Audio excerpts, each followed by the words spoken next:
Our headlines for you today. 2 British charity workers go missing in Ukraine, close to some of the fiercest fighting. The Foreign Office says it is supporting their families. A second day of strikes by ambulance workers is set to go ahead tomorrow, after talks between ministers and unions failed to make progress. Up, but not away. The first ever attempt to launch satellites from UK soil ends in failure. Good morning. Energy support for businesses will continue after March, but its value will be slashed significantly. I found out what that means for places like this pasty makers in Bolton. Good morning. In sport, one of Britain's best. Reaction to the retirement of Wales captain and record goal scorer Gareth Bale. Good morning. We have a wet and a windy day ahead. Some heavy rain pushing across all areas today, accompanied by gusty winds, but it's going to feel very mild. Have a look at this morning's newspaper, shall we? We're going to start with The Guardian for you this morning, because they're reporting that further strikes by paramedics and nurses will go ahead, despite what the paper describes as the Prime Minister's major U-turn on allowing new pay negotiations. In contrast, the Eye this morning hailing the possibility of a one-off cash offer for healthcare staff as a potential breakthrough in the NHS pay dispute.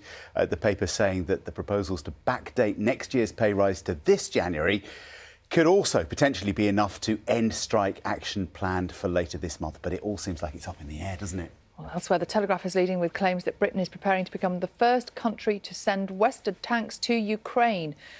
Paper also features a picture of Christopher Parry, who's gone missing there with another British volunteer, Andrew Bagshaw.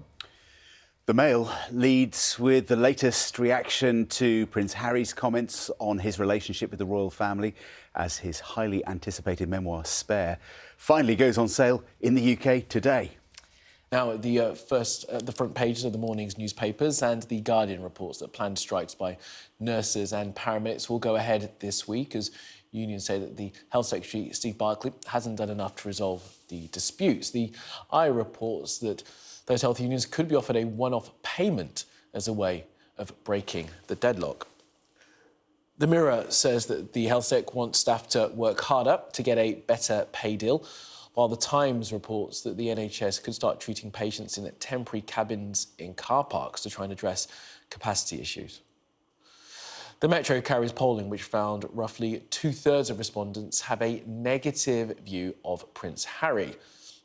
And The Express accuses the Prince of being cruel to his stepmother, the Queen Consort Camilla, in his new book. The Sun quotes Harry with this headline, "Villain Camilla," while the Mail says that Harry doesn't think he'll ever move back.